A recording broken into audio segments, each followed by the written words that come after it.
అపోస్తలుల కార్యములు 4వ అధ్యాయము.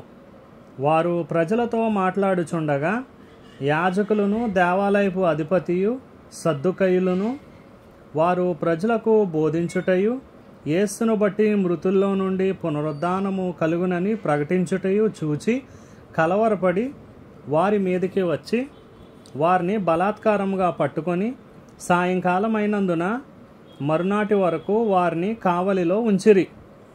వాక్యము వినిన వారిలో అనేకులు నమ్మిరి. వారిలో పురుషుల సంఖ్య ఇంచుమించు 5,000 మంది ఆయెను. మరునాడు వారి అధికారులను పెద్దలను శాస్త్రులను యెరూషలేములో కూడుకొనిరి. ప్రధాన యాజకుడైన అన్నయు కయపయు యోహానును అలెగ్జంద్రును ప్రధాన యాజకుని బంధువులందరూ వారితో కూడా ఉండిరి. వారు పేతురును యోహానును మధ్యను నిలువబెట్టి, మీరు ఏ బలము చేత ఏ నామమును బట్టి దీనిని చేసితిరని అడుగగా, పేతురు పరిశుద్ధాత్మతో నిండిన వాడై ఇట్లనెను, ప్రజల అధికారులారా పెద్దలారా,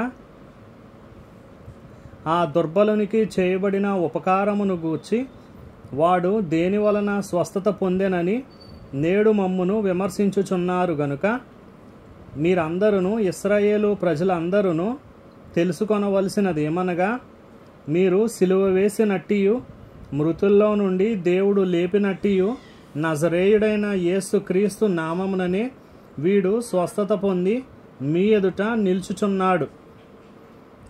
ఇల్లు కట్టువారైన మీరు తృణీకరించిన రాయి ఆయనే.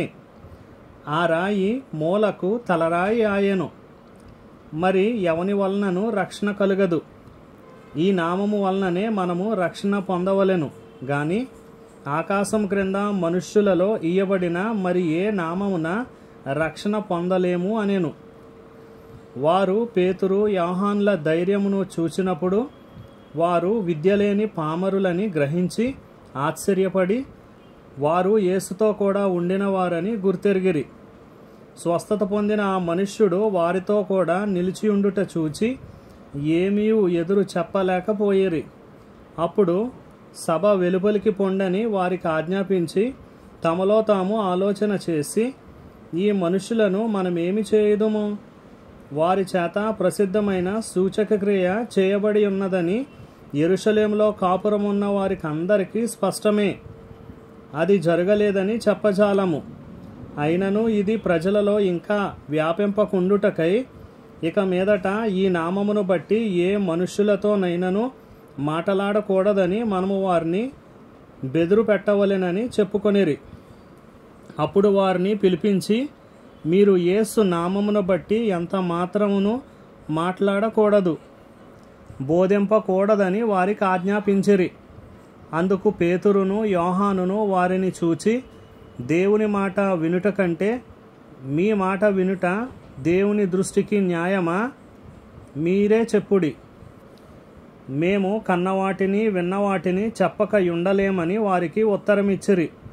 ప్రజలందరూ జరిగిన దానిని గూర్చి దేవుని మహిమపరచుచుండిరి గనుక సభవారు ప్రజలకు భయపడి వీరిని శిక్షించు విధమేమియూ కనుగొనలేక వీరిని గట్టిగా బెదిరించి విడుదల చేసిరి.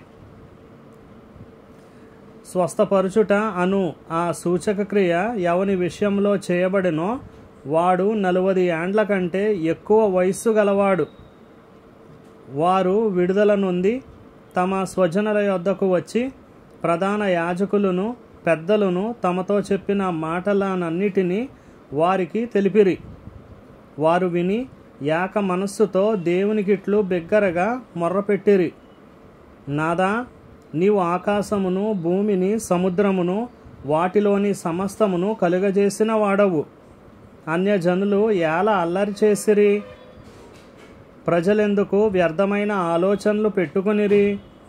ప్రభువు మీదను ఆయన క్రీస్తు మీదను భూరాజులు లేచిరి, అధికారులను ఏకముగా కూడుకొనిరి అని నీవు పరిశుద్ధాత్మ ద్వారా మా తండ్రియు నీ సేవకుడునైన దావీదు నోట పలికించితివి.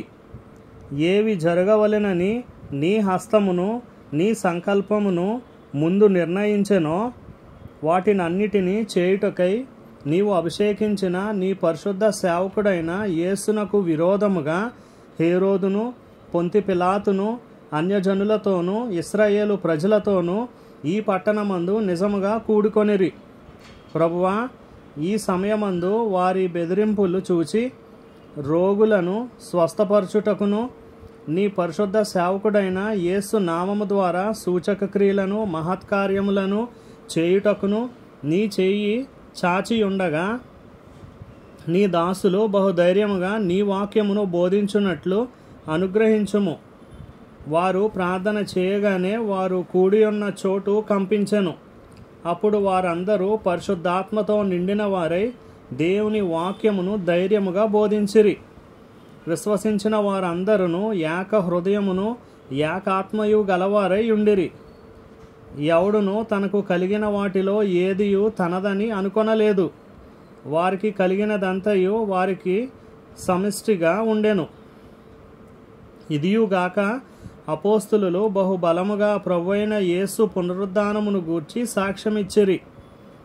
దైవ కృప అందరి యందు అధికముగా ఉండెను. భూములైనను ఇండ్లైనను కలిగిన వారందరూ వాటిని అమ్మిన వాటి వెల తెచ్చి అపోస్తుల పాదముల యొద్ద పెట్టుచూ వచ్చిరి. వారు ప్రతి వానికి వాని అక్కరి కొలది పంచిపెట్టిరి గనుక వారిలో ఎవనికిని కొదువలేకపోయెను. కుప్రాలో పుట్టిన లేవీయుడగు యోసేపు అను ఒకడుండెను. ఇతనికి అపోస్తలులు హెచ్చరిక పుత్రుడు అని అర్థమిచ్చు బర్నబా అను పేరు పెట్టియుండిరి. ఇతడు భూమి గలవాడై ఉండి దానిని అమ్మి దాని వెల తెచ్చి అపోస్తలుల పాదముల యొద్ద పెట్టెను.